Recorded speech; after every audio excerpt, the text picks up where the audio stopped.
الحمد للہ والصلاة والسلام علی رسول اللہ اما بعد۔ حضرات سامعین، السلام علیکم ورحمۃ اللہ وبرکاتہ۔ آج بھی ایک دعا پیش خدمت ہے جو در حقیقت اللہ تعالیٰ کی ثنا، اس کی حمد اور اس کی مدح کے کلمات پر مشتمل ہے۔ اس دعا میں اللہ رب العزت کا مقام اور اس کی شان کی بلندی اور اس کے مکان کی بلندی کا ذکر ہے، اور اللہ تعالیٰ سے ہر قسم کے شر سے پناہ طلب کی گئی ہے۔ در حقیقت یہ ایک حدیث ہے جس کے راوی ابو ہریرہ رضی اللہ تعالی عنہ ہیں، اور یہ حدیث جامع ترمذی میں ہے اور اس کی سند صحیح ہے۔ اللہم، اے اللہ، رب السماوات ورب الارض ورب العرش العظیم،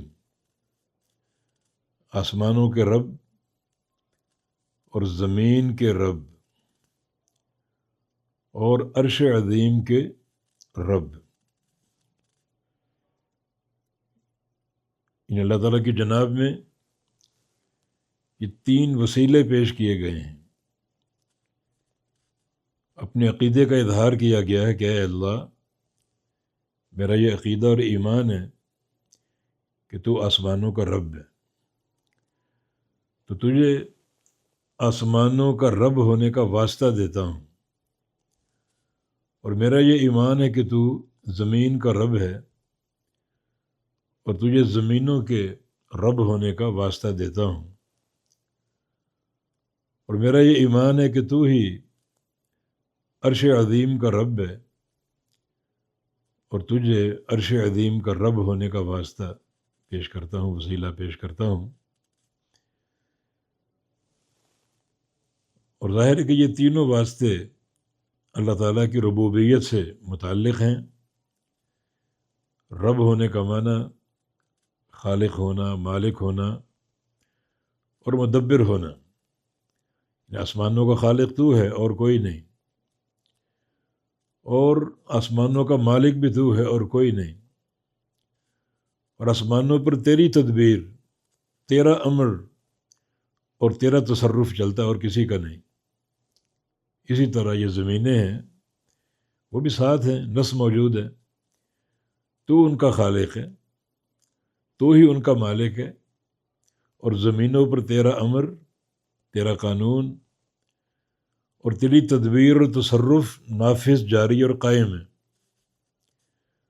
ورب العرش العظیم، اے عرش عظیم کے رب، بڑے عرش کے رب، عرش کا خالق بھی تو ہی ہے، عرش کا مالک بھی تو ہی ہے،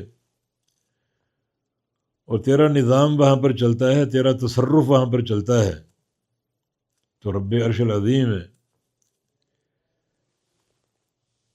عرش عظیم کے تعلق سے ہمارا عقیدہ کیا ہے کہ اللہ تعالیٰ عرش پہ مستوی ہے۔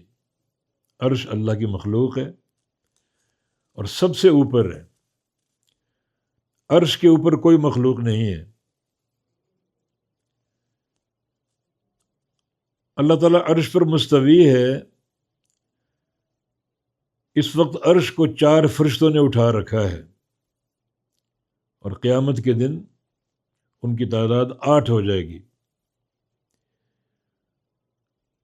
اللہ تعالیٰ نہ عرش کا محتاج ہے، نہ اس چیز کا محتاج کہ فرشتے اس کو اٹھائیں۔ فرشتے اللہ کے مقہور اور مملوک بندے ہیں، اللہ کا ہر کام، ہر امر بجا لاتے ہیں، تو ان کو یہ ڈیوٹی تفویض کی گئی۔ اللہ ان کا محتاج نہیں ہے، نہ عرش کا محتاج ہے،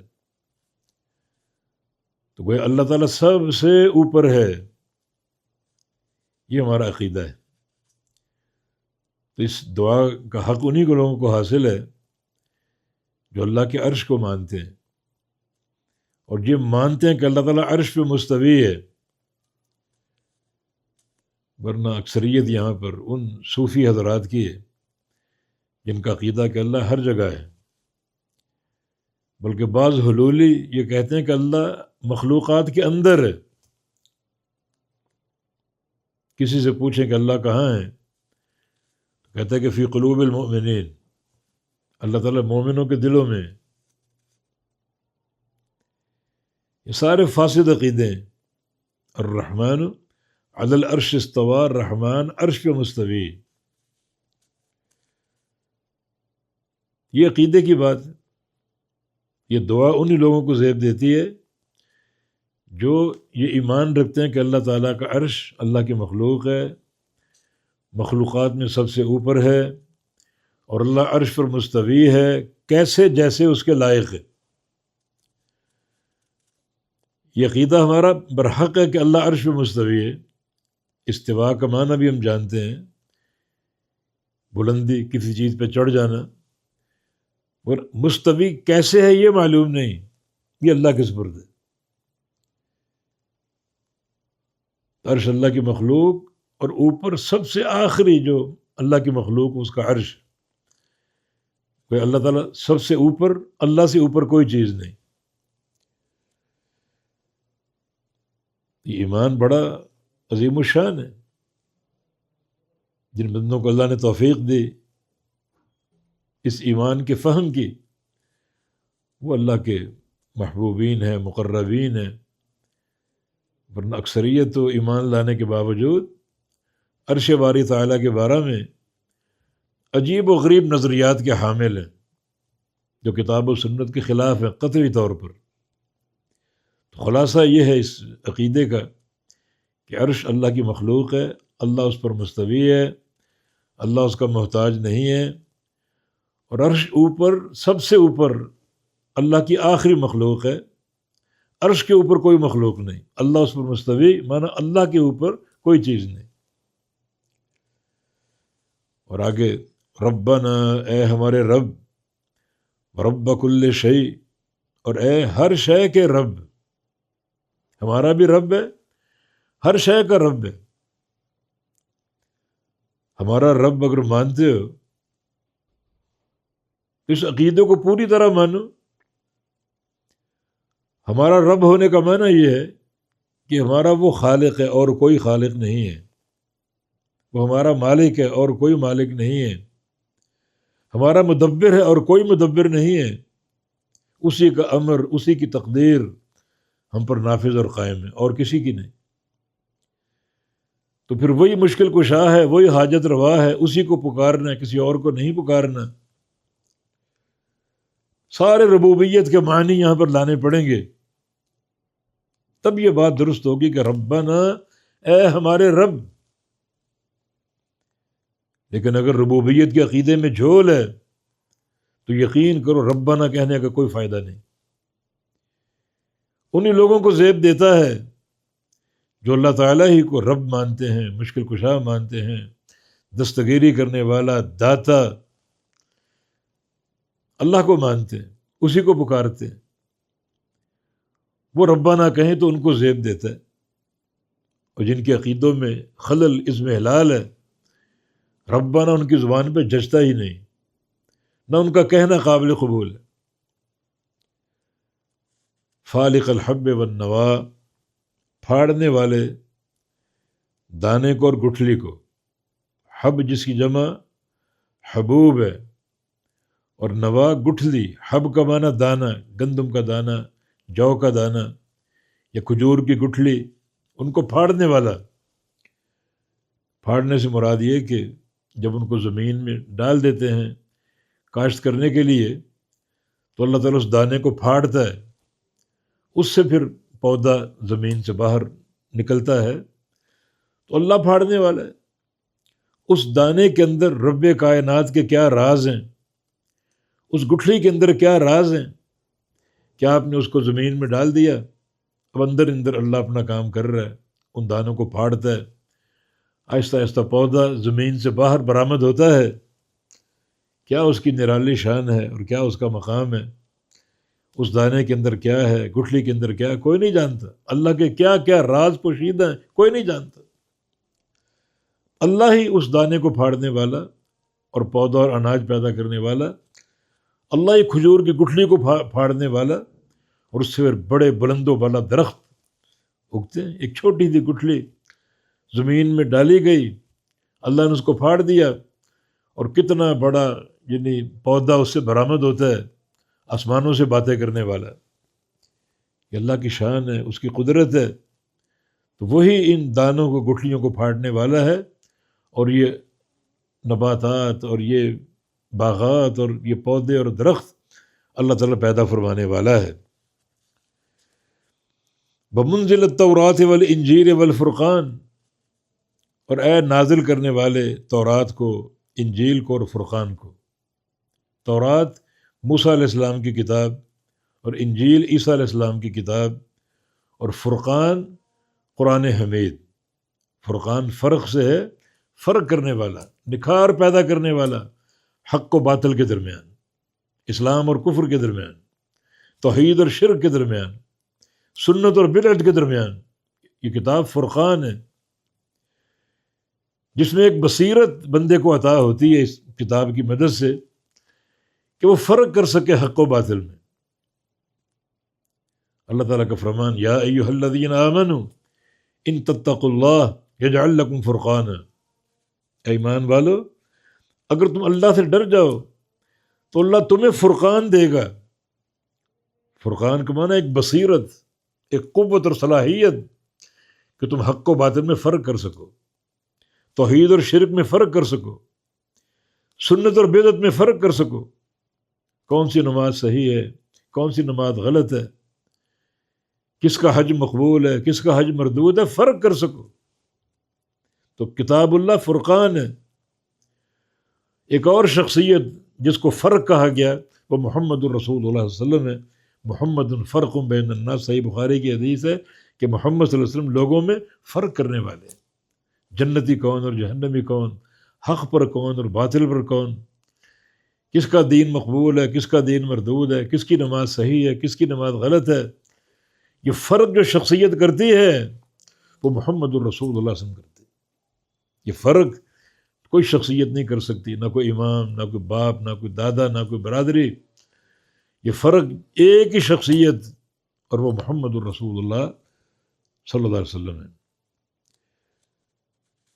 تو اے اللہ نازل فرمانے والے تورات کو، انجیل کو اور فرقان کو، یہ تینوں کلام الرحمن ہیں، اور تینوں کو تو نے اتارا جبرائیل علیہ السلام کے ذریعے۔ تورات کو اتارا موسیٰ علیہ السلام پر، انجیل کو اتارا عیسیٰ علیہ السلام پر، اور فرقان یا قرآن اس کو اتارا محمد مصطفیٰ صلی اللہ علیہ وسلم پر۔ اعوذ بک من شر کل شیء انت آخذ بناصیتہ، میں تیری پناہ پکڑتا ہوں، اعوذ بک، تیری پناہ پکڑنے میں لاچار ہوں، میں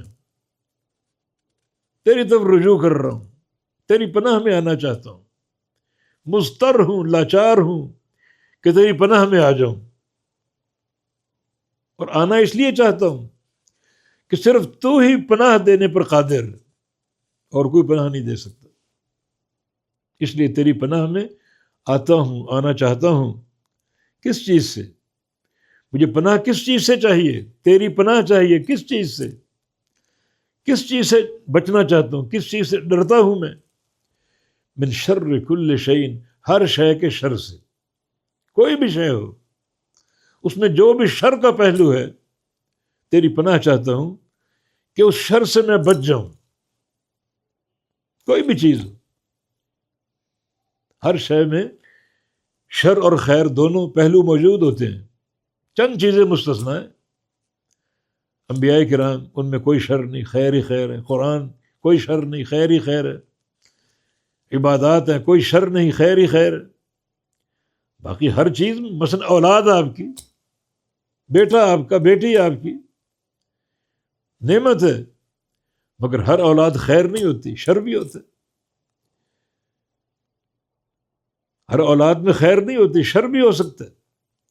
تو جس مخلوق میں کوئی بھی شر کا پہلو ہے، اس شر سے بچنے کے لیے تیری پناہ چاہتا ہوں۔ بڑی وسیع دعا ہے یہ۔ دنیا شر سے بھری ہوئی ہے، شر سے بھرپور ہے، یعنی کوئی ایسی چیز نہیں جو سراسر نعمت ہو۔ جنت اللہ کی نعمت ہے، سراسر نعمت ہے۔ دنیا کے باغات آپ دیکھ لیں، پھل پیدا کرتے ہیں، رزق ملتا ہے، کوئی پھل میٹھا ہے، کوئی کھٹا ہے، کوئی کڑوا ہے، اور باغات میں چلے جائیں تو بندہ محفوظ نہیں، مختلف کے زہریلے جانور ہیں، سانپ ہیں، بچھو ہیں، یعنی شر کے پہلو موجود ہیں۔ حالانکہ خیر بھی ملتی ہے مگر شر کے پہلو بھی موجود ہیں۔ تو جس چیز میں کوئی بھی شر ہو، اس شر سے بچنے کے لیے تیری پناہ چاہتا ہوں۔ اعوذ بک، تیری پناہ چاہتا ہوں، من شر کل شیء، ہر شے کے شر سے، انت آخذ بناصیتہ، تو پکڑنے والا ہے اس کی پیشانی کو۔ ہر شے کی پیشانی تیرے ہاتھ میں، ہر شے کا مالک تو ہے، ہر شے تیری مملوک ہے۔ جب پیشانی تیرے قبضے میں ہے، پیشانی تیرے کنٹرول میں ہے، تو گویا تو ان کا مالک ہے۔ پیشانی یہ مقدم الراس، یہ سر کا اگلا حصہ جو کہ سب سے اوپر انسان کا یا مخلوق کا ایک حصہ ہوتا ہے، وہ تیرے قبضے میں ہے۔ تو اس شے کے شر سے تو ہی بچا سکتا ہے، تو مالک ہے، وہ مملوک ہے، پیشانی تیرے ہاتھ میں، تو تیری پناہ چاہوں گا۔ جس چیز میں جو بھی شر ہے، چونکہ ہر شے کی پیشانی تیرے ہاتھ میں ہے، تو تجھ سے میں پناہ طلب کرتا ہوں، تیری پناہ طلب کرتا ہوں ہر شے کے شر سے۔ جو بھی مخلوقات ہیں ان میں جو بھی شر کے پہلو ہیں، تیری پناہ میں آتا ہوں ہر شے کے شر سے۔ اللہم انت الاول فلیس قبلک شیء، یا اللہ تو اول ہے، تجھ سے پہلے کوئی چیز نہیں تھی۔ اول کا معنی ازلی، ازل سے ہے، تو ہمیشہ سے ہے، ہمیشہ رہے گا۔ تجھ سے پہلے عدم نہیں تھا، تو ہمیشہ سے ہے، کبھی معدوم نہیں ہوا، ہمیشہ رہے گا، یعنی کبھی فنا نہیں ہوگا۔ نہ تجھ پر عدم آیا نہ فنا آئے گا۔ انت الاول، تو اول ہے، فلیس قبلک شیء، تجھ سے پہلے کوئی چیز نہیں۔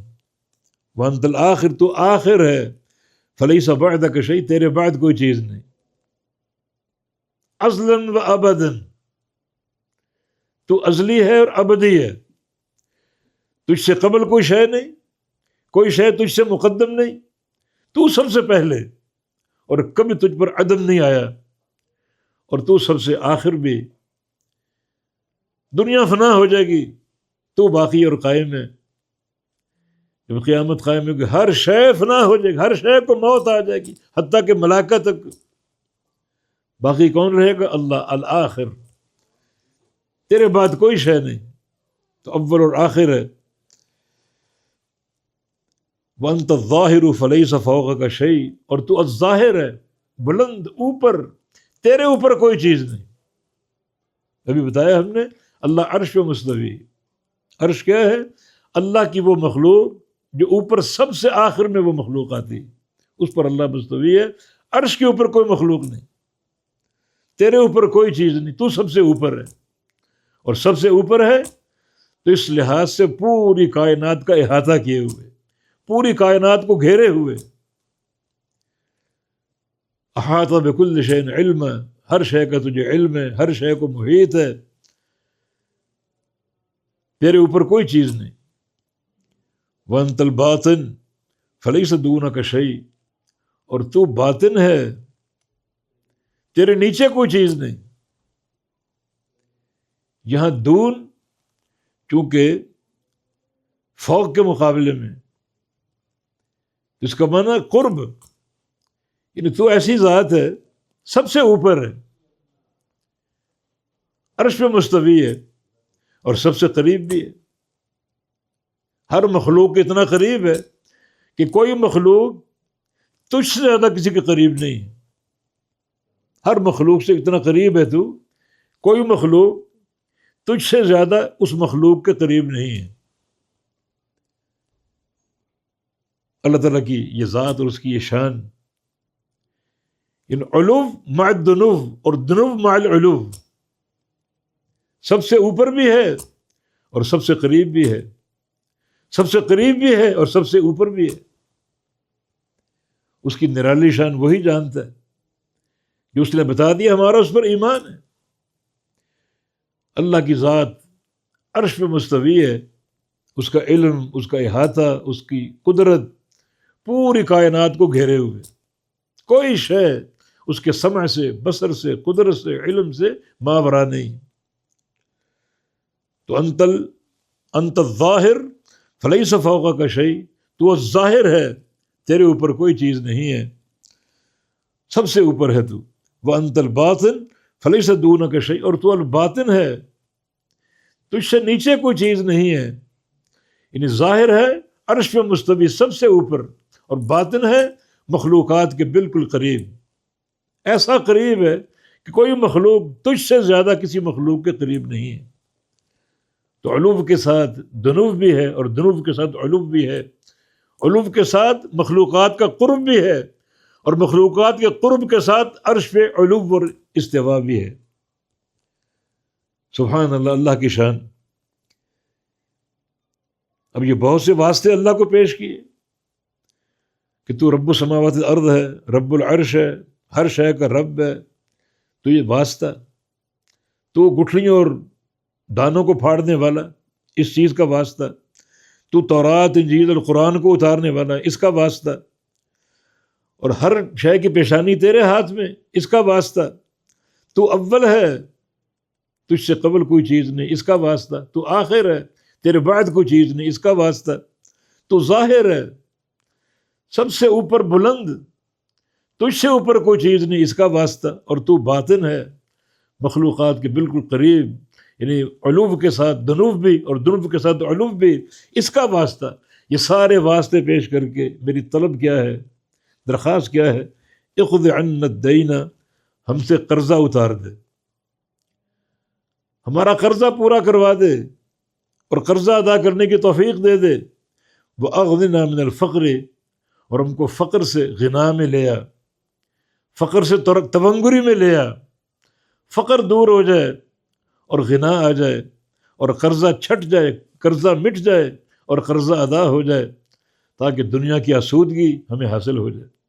ورنہ بعض اوقات ایک انسان دنیا کی تنگی کی بنا پر گمراہ ہو جاتا ہے، ہوش و حواس کھو بیٹھتا ہے، اپنا دین بیچ دیتا ہے، عقیدہ بیچ دیتا ہے، منہج کا سودا کر لیتا ہے، اور قرب قیامت تو یہ بہت ہوگا۔ انسان صبح کو مومن، شام کو کافر، شام کو مومن، صبح کو کافر۔ کیوں؟ یبیع دینہ بعرض من الدنیا، اپنے دین کو بیچ دے گا دنیا کے معمولی مفاد کی خاطر۔ تو پھر یہ پناہ طلب کرے، یا اللہ فقر سے بچا لے، یہ نوبت نہ آئے ہم فقر سے مجبور ہو کر دین کو بیچ دیں، عقیدے کو بیچ دیں، اور اگر قرض ہیں تو یا اللہ وہ قرض ادا کرنے کی توفیق دے دے، ہمت دے دے، صلاحیت دے دے، دنیا سے جائیں تو قرض کا بوجھ ہم پر سوار نہ ہو۔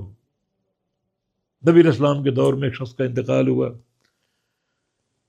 فرمایا کہ اس قبیلے کا کوئی بندہ ہے؟ آپ نے جنازہ پڑھا ہے، کوئی بندہ ہے اس قبیلے کا؟ کوئی کھڑا نہیں ہو رہا، ڈر رہے ہیں کہ کیا معاملہ ہو گیا۔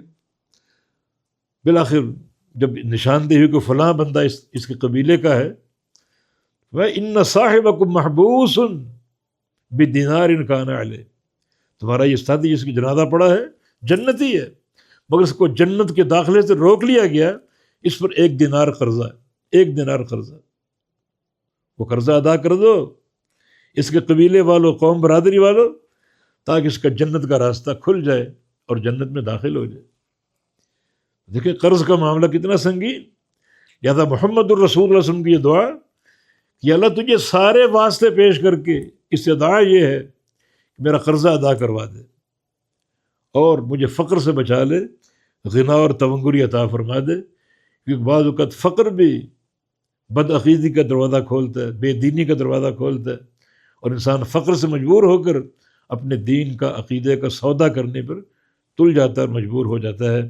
واللہ المستعان، اللہ تعالیٰ عافیت دے، اور اللہ رب العزت جو اس دعا میں اعتقادی پہلو ہمیں ان پر استقامت دے۔ یعنی دعا کا سب سے بڑا فائدہ میری نظر میں یہ ہے کہ اس میں ہر دعا عقیدے پر مشتمل ہے، اللہ کی توحید پر مشتمل ہے، تو اللہ تعالیٰ کا فہم، اس کی توحید کا فہم، عقیدے کا فہم اور یہ معرفت بہت ضروری ہے۔ بالتوفیق بإذن اللہ تعالی اقول قولی هذا واستغفر اللہ لی ولکم وآخر دعوانا ان الحمد للہ رب العالمین۔